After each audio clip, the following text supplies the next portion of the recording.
Narmada యశాల audio సిరీస్కి స్వాగతం. నేను మీ Narmada. Hi viewers, ఇంతకుముందు మీరెప్పుడూ వినని సరికొత్త కథతో మీ ముందుకు వచ్చాను. అబ్బా అనుకోకుండా శ్రద్ధగా వినండి, స్టోరీ మీకు తప్పకుండా నచ్చుతుంది. ఇక కథలోకి వెళ్దామా? శౌర్య భాగం 1. కాశీ హరిశ్చంద్ర ఘాట్. సూర్యుడు తన చివరి వెలుగు వెలుగుతున్నాడు. సరిగ్గా అప్పుడే చితిలో నుండి నింగికి ఎగుస్తున్నాయి ఎర్రని మంటలు. నిశ్చలంగా నిలబడి తదేక దృష్టితో కాలుతున్న ఆ కాష్టాన్ని చూస్తున్నాడు శౌర్య. అతని భుజం మీద పరంధామయ్య చెయ్యి పడింది. కన్న కూతురికి తలకొరివి పెట్టిన చెయ్యి అది. పుట్టెడు దుఃఖాన్ని గుండెలో మోస్తున్న అతడు శౌర్యకేదో చెప్పాడు. చివర్లో వాళ్ళని వదలకూడదు శౌర్య, బాధ ఆవేశం కలగలిపిన గొంతుతో అన్నాడు. తల పంకించిన శౌర్య కట్టెలో కట్టెగా మారి కాలుతున్న తన మరదలు అత్యంత ఆత్మీయురాలు అయిన సత్యని చూశాడు. కళ్ళల్లో నుండి కన్నీటి చుక్కలు నేలరాయలాయి. జ్ఞాపకం మనసు తలుపు తట్టింది. నాకన్నా ఎంతో చిన్నది సత్య. నిన్నదాకా బావా అంటూ నా వెంట పడింది, అల్లరి చేసింది, ప్రాజెక్టులో హెల్ప్ చేయమని విసిగించేది. అలాంటి పిల్ల ఈరోజు ఇలా బూడిదగా మారుతోంది. బాధాతప్త హృదయంతో అనుకున్నాడు శౌర్య. 3 రోజుల క్రితం బావా ఇది చూడు, ఇది ఎగ్జామ్స్ ముందు ఒక్క ముక్క తింటే చాలట అంటూ వెండి రేపర్తో ఉన్న చాక్లెట్ శౌర్యకు చూపించింది సత్య. దానిమీద పేరు లేకపోవడం, కేవలం నల్లటి గుర్తు మాత్రం ఉండడం శౌర్య గమనించాడు. సత్య అమాయకత్వానికి నవ్వాడు. ఇవన్నీ నమ్మకు, నీ బ్రెయిన్ ఆల్రెడీ సూపర్ కంప్యూటర్ అంటూ తినొద్దని ఆమెను వార్న్ చేస్తూ ఉండగా అతనికి ఫోన్ మోగింది. ఇంపార్టెంట్ కాల్ కావడంతో లిఫ్ట్ చేసి బయటికి వెళ్ళాడు. అతడు తిరిగి వచ్చేసరికి తినేసి పడుకుంది సత్య. ఈ విషయం శౌర్యకి తెలియదు. పని ఉంది అంటూ అతడు వెళ్ళాడు. అర్ధరాత్రి దాటాక సత్య వేసిన కేక ఆమె పడక గదిలో ప్రతిధ్వనించింది. ఆమె తండ్రి పరుగున వచ్చేసరికి కళ్ళు తేలేసి గోడ మీద గీళ్లతో గీస్తోంది. నోటి నుండి నురగ వస్తూ ఏం జరిగిందని కంగారు పడుతూ అడిగాడు పరంధామయ్య. ఆమె మాట్లాడడానికి ఇబ్బంది పడింది.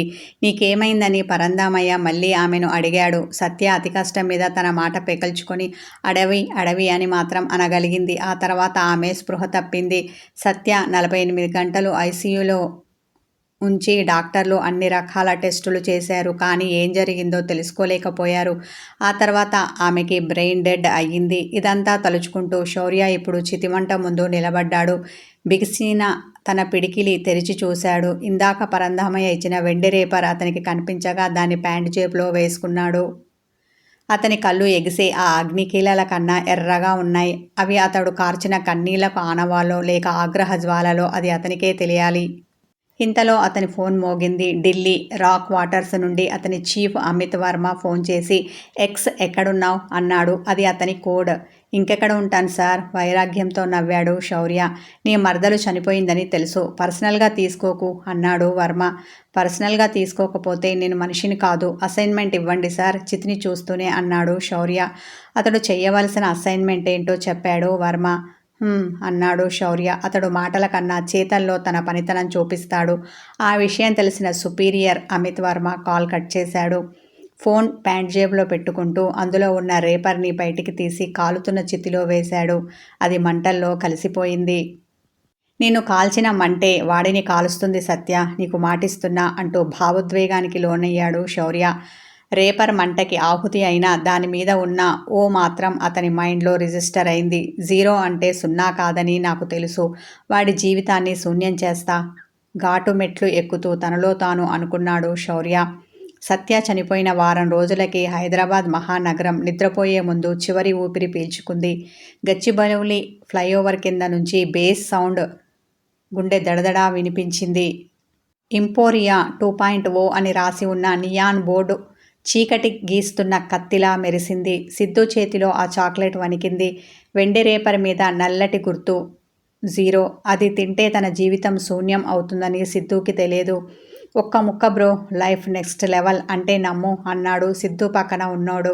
సిద్ధు నవ్వాడు. అదే ఆఖరిసారి స్పృహతో నవ్వడం అని వాడికి తెలియదు. ఓ 4 గంటల తర్వాత ఓ కార్పొరేటర్ హాస్పిటల్లో వార్డ్ నంబర్ 7 గోడలు అరుస్తున్నాయి. కాదు, గోడల మీద సిద్ధు రాస్తున్న బైనరీ కోడ్ అరుస్తోంది.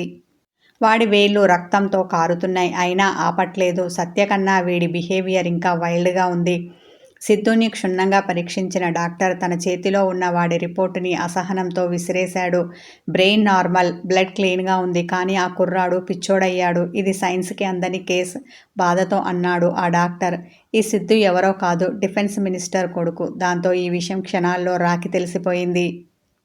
అదే రోజు రాత్రి ఢిల్లీలో ఒక చీకటి గది వెలుతురుగా ఉంది. స్క్రీన్ వెలుగులో ఎక్స్ నీడ కదిలింది. సుపీరియర్ అమిత్ వర్మ ఇచ్చిన అసైన్మెంట్ని పూర్తి చేసుకొని తన సీక్రెట్ గదిలో మరో అసైన్మెంట్కి ప్రిపేర్ అవుతున్నాడు శౌర్య. ఇంతలో అతని ఫోన్ మోగింది.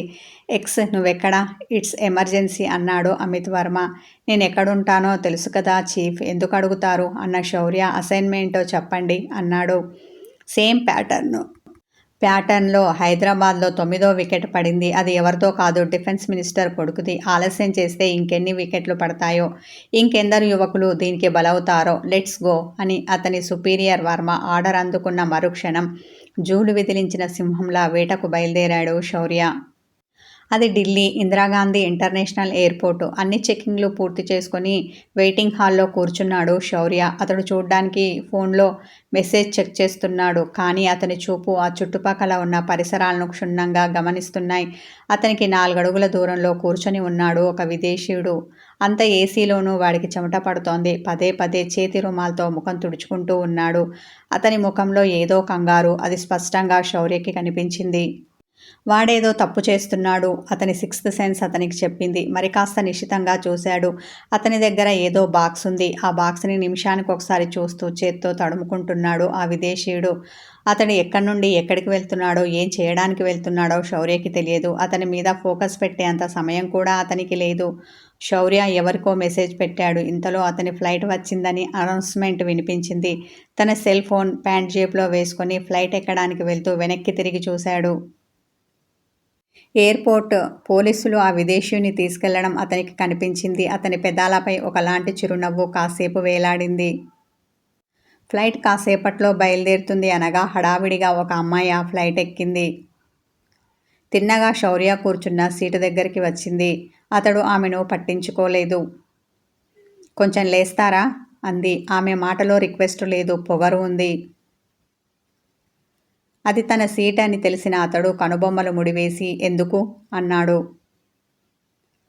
అరే లెగు, అది నా సీట్ ఆమె దబాయించింది. నీదా? కళ్ళు చిట్లించి చూశాడు శౌర్య. నాది అంటే నాది కాదనుకో, విండో సీట్ కూర్చుందామని. ఇంతవరకు గట్టిగా మాట్లాడిన ఆమె ఈసారి నంగిగా అంది. ఇంతకు నీ సీట్ ఎక్కడా? ఆమెను సూటిగా చూశాడు. ఇదిగో ఇది అని అతని పక్కన ఉన్న సీటు చూపించింది. అయితే కూర్చో పొడిగా అన్నాడు శౌర్య. నాకు విండో సీట్ కావాలి, చిన్నపిల్లలా బెట్టు చేసింది.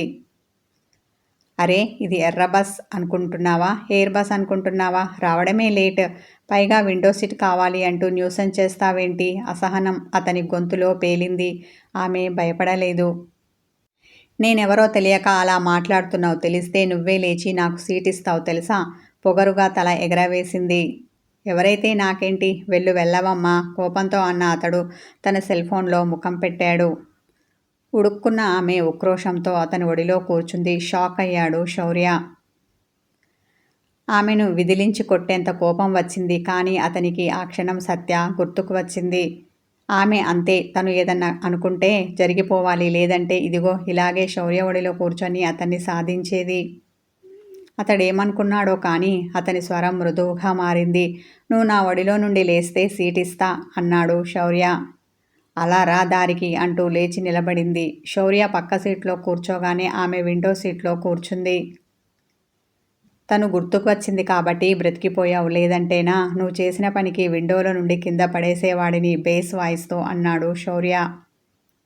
అతని నెగ్లెక్ట్గా చూసి ఈ కావ్యతో అంత ఈజీ కాదు అంటూ తన ఒడిలో ఉన్న ల్యాప్టాప్ని ఓపెన్ చేసింది. ఫ్లైట్ గాలిలోకి లేచింది. ఇంజన్ శబ్దం ఆ క్యాబిన్ని నింపేసింది. సీటు కోసం నన్ను ఇంత సాధించిన అమ్మాయి ల్యాప్టాప్లో ఏం చేస్తుందా అని శౌర్య ఆ స్క్రీన్ మీదికి తన చూపు మరల్చాడు. అందులో కనిపించిన ఆ ఫార్ములా చూసి ఉలిక్కిపడ్డాడు. సస్పెన్స్, యాక్షన్ అండ్ అడ్వెంచర్తో సాగే ఈ కథ కొనసాగుతుంది. మీరు ఈ స్టోరీని చూసి ఆదరించి మంచి కామెంట్ పెడితే పెద్దగా ఇస్తాను.